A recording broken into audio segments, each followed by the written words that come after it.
فاكرين الكرفس اللي احنا زرعناه؟ تعالوا النهارده علشان نشوف النتيجة. يلا بينا. مستعدين تشوفوا النتيجة؟ واو ما شاء الله. طبعا بقى هنشيل اي حاجات كده طالعه في وسط الجذور اهوت. ده حشيشه اهو.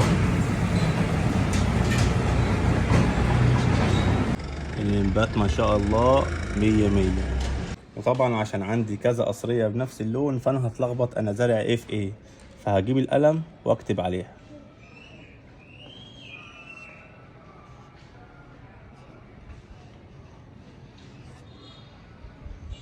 عشان ابقى عارف ده كده الكرفس.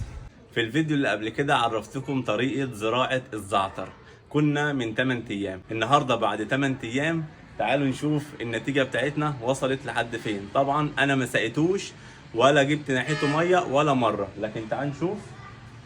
سبحان الله، احنا لما بنغطيه كده المية والبخار اللي بيطلع منه هو بيعتمد عليه، بيتسقي تاني منه فيه لوحده رباني كده عن طريق الشمس. شايفين بقى وصلنا لايه؟ ما شاء الله اهو. الانبات بتاعه اهوت. طبعا انا مش هسقيه، طبعا هسيبه زي ما هو كده. نهويته بقى عشان ياخد شويه هوا لان احنا كده كده في شتاء اصلا. وهكتب عليه بقى اسمه عشان خاطر ايه ما اتلخبطش بينه وبين اي زراعه تانية انا زارعها.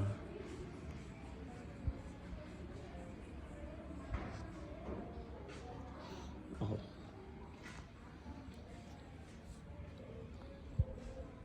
فلو مهتمين تعرفوا تفاصيل اكتر ومعلومات اكتر عن ايه الخضروات اللي نزرعها في البلكونه وايه الخضروات اللي احنا بنزرعها في الشتاء، فيا ريت تعملوا لايك للفيديو وتعملوا اشتراك في القناه، وانتظروني في معلومات جديده وفيديوهات جديده.